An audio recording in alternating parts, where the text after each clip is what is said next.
Bagi Anda yang sudah atau belum menikah, tentu Anda akan sangat membutuhkan ini semua. Karena tidak mungkin kita kursus masalah rumah tangga sehari atau 2 hari atau sepekan sebelum nikah. Banyak orang tua, dia coba memberikan kursus ringkas anaknya, baik perempuan ataupun laki-laki, sehari 2 hari sebelum menikah. Maka anak ini kaget dengan keadaan tersebut. Nanti kalau kau jadi istri nak, nanti kalau kau jadi suami, kau harus begini, begini, begini, begini. Ibunya sibuk memberikan instruksi. Setelah itu ayahnya lagi.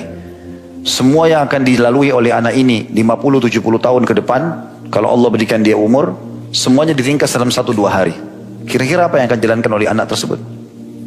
Maka solusi yang terbaik adalah mempelajari jauh sebelum pernikahan tersebut, apa saja itu pernikahan. Mirip teman-teman kalau mau kerja di satu perusahaan, maka harus tahu di mana alamatnya, apa jenis pekerjaannya, jam kerjanya, berapa gajinya, apa fasilitasnya, apa larangan-larangannya di perusahaan itu, apa tugas kita, apa kewajibannya, kemudian apa hak kita. Ini semuanya kalau kita tahu, kita masuk di perusahaan tersebut dalam kondisi lapang dada. Tapi kalau kita terjun bebas saja, bisa saja kita dilempar di sebuah pulau atau di sebuah hutan. Nanti kalau kita sudah masuk, gajinya nggak cocok, jam kerjanya nggak cocok, tempatnya nggak cocok, segala macam, akhirnya kita keluar. Nah, itu yang terjadi pada rumah tangga yang tidak dibangun dengan ilmu. Sehingga baru 1-2 bulan menikah, cerai. 1-2 minggu menikah, cerai. Bahkan ada orang yang sudah naudzubillah melakukan perbuatan haram, pacaran sebelum nikah, ya, mungkin 10 tahun, dalam 2 pekan, 2 bulan bisa cerai. Rusak semuanya, karena tidak dilandasi dengan ilmu. Bagi Anda yang sudah berumah tangga, Anda pun membutuhkan ini. Ya, minimal mengetahui tugas dan kewajiban sebagaimana tadi ada salah satu bab-bab ini, atau kalau yang sudah Anda lalui dari akad nikah, dari acara pernikahan syar'i, cara mencari kriteria pasangan laki-laki, calon suami ataupun perempuan calon istri, ya. Maka ini juga ada caranya, mungkin dibutuhkan untuk anak-anak Anda, ya, supaya jangan terulang kesalahan yang pernah kita lakukan. Ya, seperti itulah kurang lebih kebutuhan kita tentang bahasan ini. Jadi anak muda ataupun orang tua tetap sama. Mirip juga kasus tadi saya bilang, anjuran pernikahan ini teman-teman terjadi pada gadis dan bujang, juga duda dan janda. Makanya Imam Ahmad rahimahullah pada saat meninggal istrinya, salah satu istri beliau meninggal, hari itu dikuburkan, malamnya beliau menikah. Maka tamunya dan murid-muridnya bingung nih, ini antara malam takziah dengan malam apa? Apa kalau orang menikah? Malam walimah. Ini antara mengucapkan doa a'zamallahu ajrakum, semoga Allah agungkan pahala kalian karena takziah, atau mengucapkan kalimat barakallahu lakum. Dua-duanya bersatu dalam satu malam. Tapi akhirnya ada satu muridnya yang memberanikan diri bertanya, wahai imam, jelaskan kepada kami, bagaimana kami memahami ini? Ini malam takziah, istri Anda meninggal, juga Anda menikah, malam ya, pernikahan, kegembiraan. Kata Imam Ahmad rahimahullah kalimat yang memberikan kita pemahaman. Para ulama kalau melangkah, mengambil sebuah poin atau keputusan, itu pasti dengan ilmu yang benar. Maka beliau mengatakan, aku khawatir kalau aku meninggal juga malam ini ketemu dengan Allah, sementara aku dalam kondisi bujang. Jadi bagi Imam Ahmad, bujang itu kekurangan agama. Maaf bagi bujang-bujang di sini ya. Tidak ada alasan untuk tetap membujang bagi seorang muslim. Tapi kan ekonomi saya belum cukup, Ustaz. Tidak ada hubungannya antara ibadah dengan ekonomi. Tidak ada hubungannya. Tidak ada hubungannya antara sholat ke masjid harus punya motor dulu atau punya mobil. Jalan kaki bisa. Menikah adalah ibadah. Tidak harus kaya dulu baru menikah. Sampai ada sahabat yang menikah dengan mahar hanya ayat Al-Quran.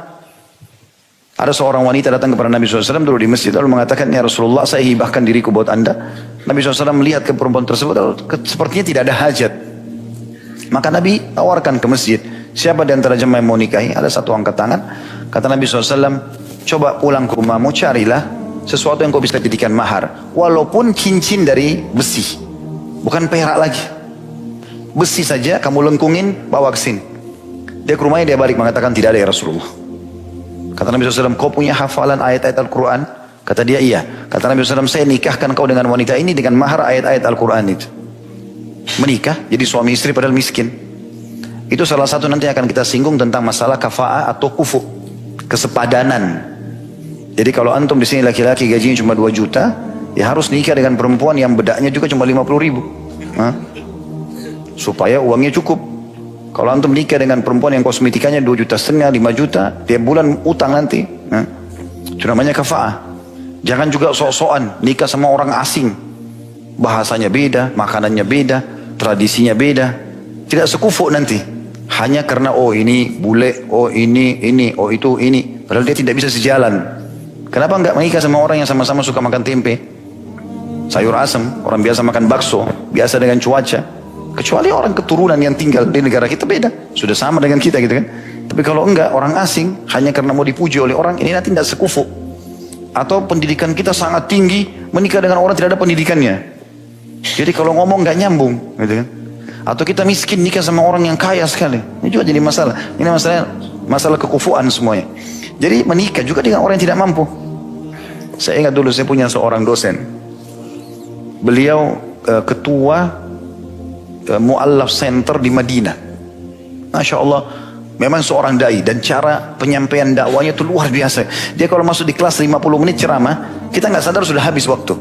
Kalau ngomong enak sekali, dia tulus gitu nyampein. Salah satu yang pernah disinggung di kelas, dia ngajar tentang tarikh dakwah, sejarah dakwah. Bagaimana sih sejarah dakwah awal, bagaimana para nabi-nabi berdakwah, bagaimana bisa menyampaikan retorika yang benar, cobaan-cobaan yang mereka lalui dan seterusnya. Dia sempat bilang, kalau dai di dunia ini yang paling enak itu Indonesia. Saya sama teman-teman Indonesia saling lirik-lirikan. Kok Indonesia disebut sama beliau ini, ada apa?